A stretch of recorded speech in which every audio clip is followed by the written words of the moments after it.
Hello friends, स्वागत है फिर से हमारे यूट्यूब चैनल में एक नई सच्ची कहानी के साथ, एक नई सच्ची घटना के साथ। जी हाँ दोस्तों, आज की जो कहानी है वो बिहार के दरभंगा की कहानी है। आखिर बिहार के दरभंगा में ऐसा क्या हुआ था?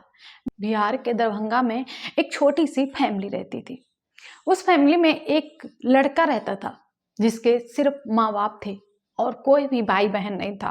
तभी लड़का अपनी जिम्मेदारियों को समझते हुए मुंबई नौकरी की तलाश में जाता है और वो मुंबई में दर बदर भटकता रहता है।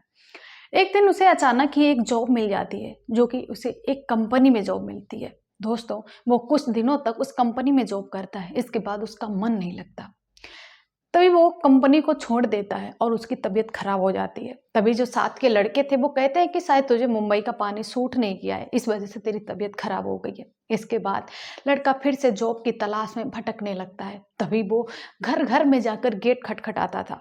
नौकरी की तलाश में था और लोग उसे सुना के भेज दिया करते थे। कोई मना कर देता था, कोई तो उसे धक्के मार कर निकाल देता था। तभी एक दिन एक लड़की मिलती है जिसकी उम्र लगभग 30-32 साल के करीब थी। तभी वो लड़की उसे अपने घर के अंदर ले जाती है और घर का काम करने के लिए उसे रख लेती है। तभी एक दिन कुछ ऐसा होता है जिसे सुनकर, देखकर उस लड़का, यानी कि जो लड़का नौकरी की तलाश में घूम रहा था, उसका नाम साहिल था। जब साहिल उस लड़की का सीन रात को देखता है, रात को कुछ ऐसा होता था जिससे कोई भी उसके घर में काम करने के लिए नहीं टिकता था। जैसे ही वो सीन देखता है तो वो बहुत ही ज्यादा डर जाता है। फिर कुछ ऐसा होता है कि वो उस लड़की को अपने घर, यानी कि बिहार के दरभंगा में लेके जाता है। आखिर क्या है कहानी, ऐसे क्यों हुआ था, क्या हुआ था, जानना है तो हमारे वीडियो के एंड तक रहना पड़ेगा।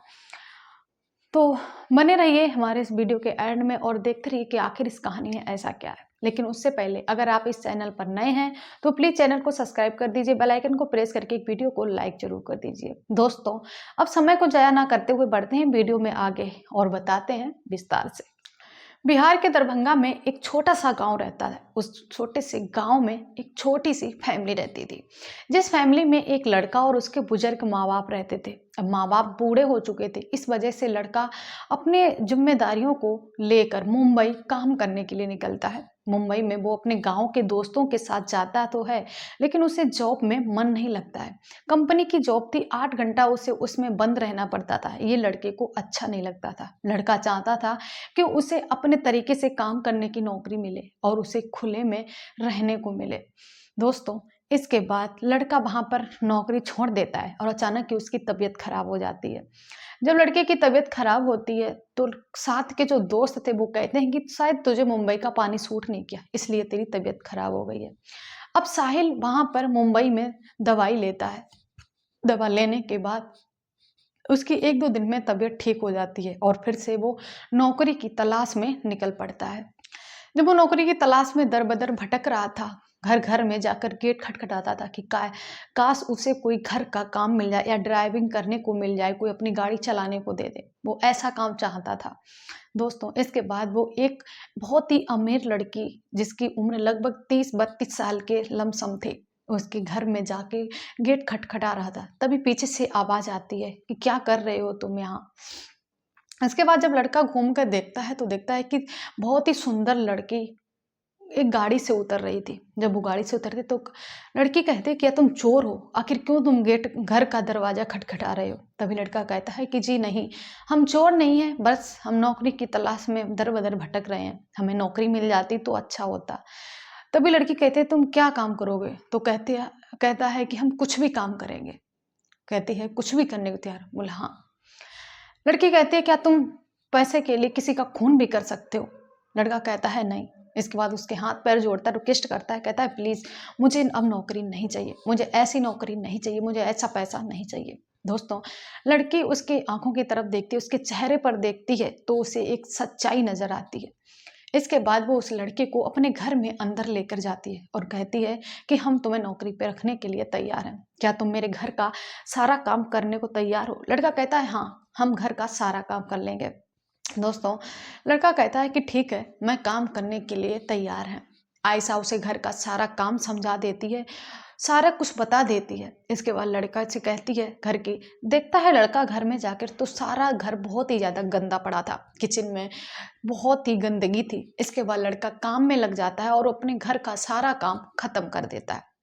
लड़की देखकर आयशा ये देखकर बहुत ज़्यादा खुश होती है और कहती है क्या तुम्हें खाना बनाना आता है? तभी साहिल कहता है कि नहीं, मुझे खाना बनाना नहीं आता। लड़की कहती है कोई बात नहीं, क्या तुम चाय पियोगे? हम अपने लिए चाय बना रहे हैं, अगर तुम चाय पियो तो हम बना लें। तभी वो साहिल कहता है कि नहीं मैडम, हम आपके बनाई हुई चाय कैसे पी सकते हैं? आप भला मेरे लिए चाय बनाओगे? मुझे ये अच्छा नहीं लगता। आयशा कहती है कोई बात नहीं, तुमने आज बहुत ज़्यादा काम किया है, तुम बहुत ज़्यादा थक चुके हो, इसलिए आज हम तुम्हारे लिए चाय बना देते हैं। दोस्तों, वो लड़की चाय बनाती है। इसके बाद दोनों ही बैठकर साथ में चाय पीते हैं। अब आयशा बोलती है क्या तुम्हें खाना बनाना आता है? लड़का बोलता है जी नहीं, खाना बनाना तो नहीं आता, लेकिन हम ट्राई करेंगे, कोशिश करेंगे कि हम खाना भी बना लें। दोस्तों, इसके बाद लड़की कहती है कोई बात नहीं, हम तुम्हें खाना बनाना भी सिखा देंगे। अब लड़की और वो साहिल दोनों ही साथ में मिलकर किचन में खाना बनाते हैं। इसके बाद साहिल और लड़की दोनों ही बैठकर वो खाना खाते हैं। खाना खाने के बाद साहिल कहता है कि अब हम अपने घर जा रहे हैं। तभी आयशा कहती है कि नहीं, अब रात बहुत हो चुकी है, तुम चाहो तो यहीं भी सो सकते हो। तभी साहिल कहता है कि नहीं, अगर हम यहाँ सोएंगे तो कोई देखेगा तो क्या सोचेगा। लड़की कहती है यहाँ देखने और सुनने के लिए और कहने के लिए कोई भी नहीं है, इस घर में सिर्फ मैं अकेली रहती हूँ। तभी साहिल कहता है इतने बड़े घर में तुम अकेले क्यों रहती हो? तभी लड़की कहती है कि मेरे माँ बाप नहीं हैं, मेरा हस्बैंड था जिसने मुझे छोड़ दिया है, अब हम इस घर में अकेले ही रहते हैं। दोस्तों, इसके बाद लड़की कहती है कि तुम चाहो तो बगल वाले रूम में सो सकते हो। अब साहिल को बहुत ज़्यादा खुशी थी कि उसे नौकरी मिल चुकी है, इस वजह से उसे नींद नहीं आती है और बगल वाले रूम में लेट जाता है। अब रात काफ़ी हो चुकी थी, लड़की उधर सो चुकी थी, काफ़ी गहरी नींद में थी, लेकिन साहिल को खुशी की वजह से नींद नहीं आ रही थी। तभी कुछ रात बीतती है, कुछ ही देर में आयशा के रूम से एक अजीब सी आवाज़ें आने लगती हैं। जब अजीब सी आवाज़ें आती हैं तो साहिल ये सब चीज़ों सुनता है तो उसे ये आवाज़ें कुछ सुनी हुई सी लग रही थी। इसके बाद साहिल अपने रूम से निकलकर आयशा के रूम में जाता है और देखता है कि आयशा बहुत ही अंगड़ाइयाँ ले रही है, बहुत तड़प रही थी बिस्तर में, उसके कपड़े सब अस्त व्यस्त थे। ये देखकर साहिल बहुत ज़्यादा परेशान हो जाता है और वो आयशा के पास जाकर उसके कसके से बाल पकड़ लेता है। जब बाल पकड़ता है तो आयशा धीरे धीरे कंट्रोल होने लगती है। इसके बाद साहिल उस लड़की को बाल पकड़कर अपने गले से लगा लेता है। इसके बाद धीरे धीरे आयशा होश में आती है और जब वो ऐसा नज़ारा देखती है तो बहुत ज़्यादा परेशान हो जाती है। अब वो जब उसके चेहरे की तरफ देखती है तो उसे डर लगता है कि कहीं ये भी उसे छोड़ कर ना चला जाए। तभी आयशा कहती है कि मुझे यही बीमारी है जिसकी वजह से मेरे साथ कोई रुकने को तैयार नहीं होता है। तभी साहिल कहता है मैंने सब देख लिया, तुम्हें क्या बीमारी है, डरने की कोई ज़रूरत नहीं है, तुम डरो मत, हम तुम्हें छोड़कर कहीं नहीं जाएंगे और अब तो हरगिज ही नहीं जाएंगे जब तक तुम पूरी तरह से ठीक नहीं हो जाती हो।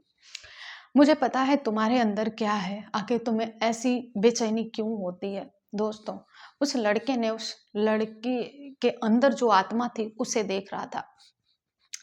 तभी साहिल कहता है कि मेरे पिताजी ओझा हैं, जो उनके पास ऐसे एक एक दिन में कई सारे मरीज आते हैं जिन्हें उन्होंने ठीक भी किया है।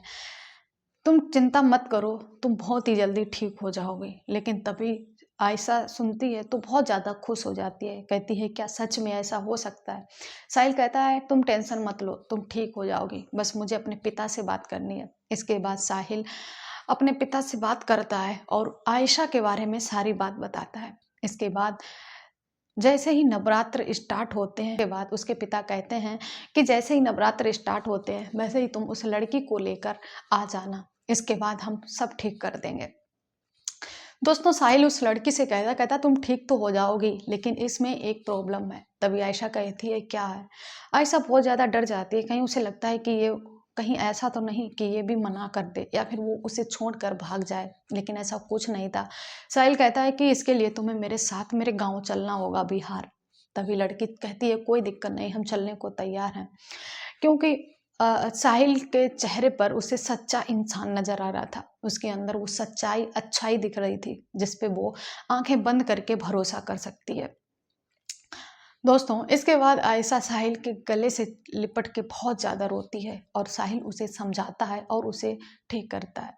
इसके बाद जैसे ही नवरात्र स्टार्ट होते हैं वैसे ही साहिल आयशा को लेकर अपने गांव जाता है। और जैसे जब वो अपने पिता को आयशा के सामने लेके जाता है, वो पिता उसे देखते हैं तो कहते हैं वाकई में तुम्हारी परेशानी बहुत बड़ी है, बहुत दुख है, तुम्हें बहुत बीमारी है।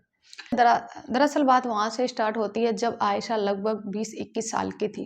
तभी वो अपने कॉलेज जाया करती थी। वहीं रास्ते में उसे कुछ आत्माओं ने घेर रखा था। इसके बाद उसकी कुछ समय के बाद शादी हो जाती है और फिर वो आत्माएं आयशा के साथ ही उसके ससुराल आ जाती हैं। अब जब वो रात में ऐसे ही बीमार होती थी, जब अजीब हरकतें करती थी, अंगड़ाइयाँ लेती थी, सब कपड़े अस्त व्यस्त हो जाते थे, तो ये देखकर उसका पति उसे छोड़कर चला जाता है। आयशा के पास धन प्रॉपर्टी बहुत थी, सब कुछ था, बट वही उसके साथ देने वाला कोई भी नहीं था। इसके बाद नवरात्र में साहिल के पिताजी उस लड़की को ठीक कर देते हैं और कहते हैं कि उसका पूरी तरह से आत्माएं उसके शरीर से निकल चुकी हैं, अब वो पूरी तरह से ठीक है, अब चाहें तो वो मुंबई जा सकती है।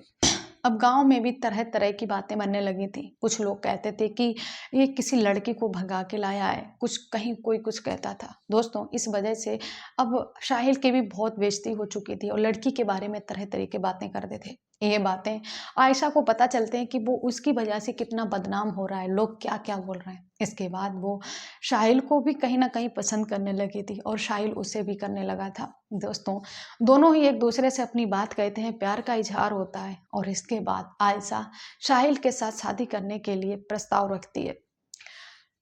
तभी साहिल कहता है कि कहाँ तुम कहाँ हम, ऐसा नहीं हो सकता है। दोस्तों इसके बाद आयशा साहिल के पिताजी से बात करती है और कहती है कि वो साहिल से शादी करना चाहती है। बहुत कुछ समझाने के बाद भी आयशा नहीं मानती है। इसके बाद साहिल और साहिल के पिता दोनों ही शादी करने के लिए मान जाते हैं और दोनों ही एक साथ एक फैमिली में रहने लगते हैं। अब साहिल का भी जो फाइनेंस प्रॉब्लम थी वो भी ठीक हो चुकी थी, क्योंकि वो आयशा के घर में उसकी दोनों फैमिली रहने लगी थी। अब दोनों ही परिवार बहुत खुश थे। दोस्तों इस बात को लगभग 15 साल हो चुके हैं। अब दोनों के एक बेटी भी है। दोनों ही अपनी लाइफ में बहुत खुश हैं, बहुत अच्छे हैं और आज भी दोनों परिवार दोनों साथ में रहते हैं। तो दोस्तों ये थी कहानी, कैसी लगी कमेंट बॉक्स में ज़रूर बताना और वीडियो अच्छा लगा हो तो वीडियो को like comment share and channel को सब्सक्राइब जरूर कर देना। इसी के साथ मिलते हैं नेक्स्ट वीडियो में, तब तक के लिए धन्यवाद।